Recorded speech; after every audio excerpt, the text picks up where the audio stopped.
Mga kapuso, nananatili po ang tsansang maging super typhoon ang Bagyong Leon. Ayon sa pag-asa, maaaring mangyari po yan kapag pinakamalapit na po ang bagyo sa Batanes. Hindi pa rin inaalis ang posibilidad na maglandfall ito sa nasabing probinsya bukas ng umaga o sa tanghali.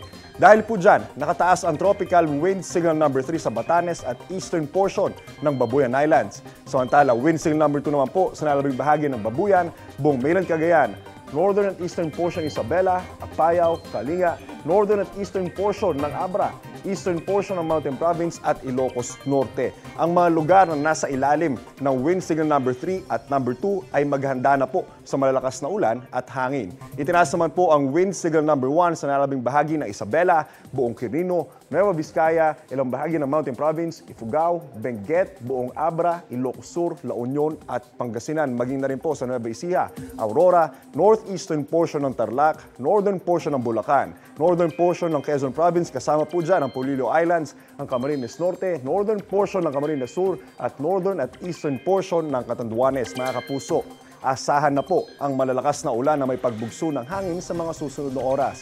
Nakataas po ngayon ang rainfall advisory sa ilang panig ng Occidental Mindoro, Antique, Aklan, Iloilo, Guimaras, Negros Occidental at Palawan. Tatagal po ang nasabing babala hanggang alas 8 ngayong umaga.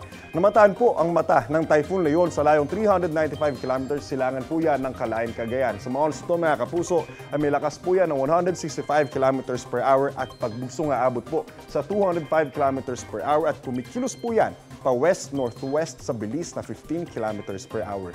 Paalala mga kapuso, stay safe and stay updated. Ako po si Andrew Pertiera. Know the weather before you go. Para Mark Safe lagi, mga kapuso.